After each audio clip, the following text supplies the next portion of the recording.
তোরা না বই আড্ডা দিতেছস, খবর কি শুনছস? না তো কেরে কিছে? আরে এদিক তো দড়ি সুইসাইড করে মরে গেছে গা। ই অল্প বয়সের ফোলাটা সুইসাইড করে মরলো? আরে এ দুনিয়াতে তো কষ্ট করলোই এখন পরকালেও শাস্তি ভোগ করবো।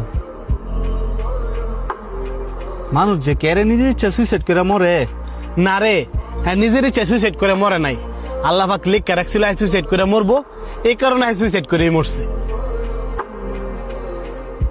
কি কস? আল্লাহ পাক লিখে রাখছে মানে? হ, আল্লাহ পাক যার যেমনি মৃত্যু লিখে রাখছে হ্যাঁ তো এমনি মরবো, এন তো মানুষের কোনো দোষ নাই। তোর বুঝার ভুল আছে, বয়স হচ্ছে ঠিক হই, কিন্তু তুই বুঝদার অস নাই। এ হাইতে কি করে, তুই আল্লাহ পাকের হুকুম ছাড়া এক ফোন লড় তারবি? আরে আল্লাহ পাকের হুকুম ছাড়া তো গাছের একটা ভাতাও লড়ে না। তোর কথায় আমিও একমত, আল্লাহ পাকের হুকুম ছাড়া গাছের একটা পাতাও লড়ে না, কিন্তু আল্লাহ পাক প্রত্যেকটা মানুষের মধ্যেই নিজের সিদ্ধান্ত নিজে নেওয়ার ক্ষমতা দিয়ে দিছি। তো প্রত্যেকটা মানুষ যদি কয় যে আল্লাহ পাক হ্যার মৃত্যু এভাবে লেখা রাখছে এই কারণে হ্যাঁ মরছে।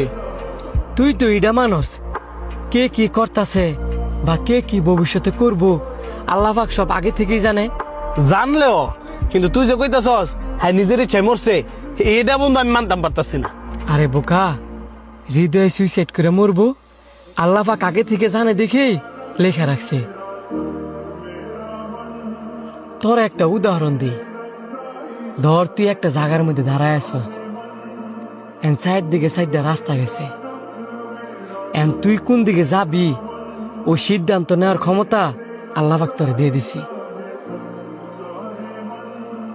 তোর আরেকটা উদাহরণ দিই, তুই যদি ফরকিয়া করস, তুই যদি মারা করস, ওটা কি আল্লাহ পাকের ইচ্ছায়? অবশ্যই না। তুই ফরকিয়া মার্ডার করবি দেখেই আর আল্লাহ পাক এটা আগে থেকে জানতো দেখেই লেখা রাখছে।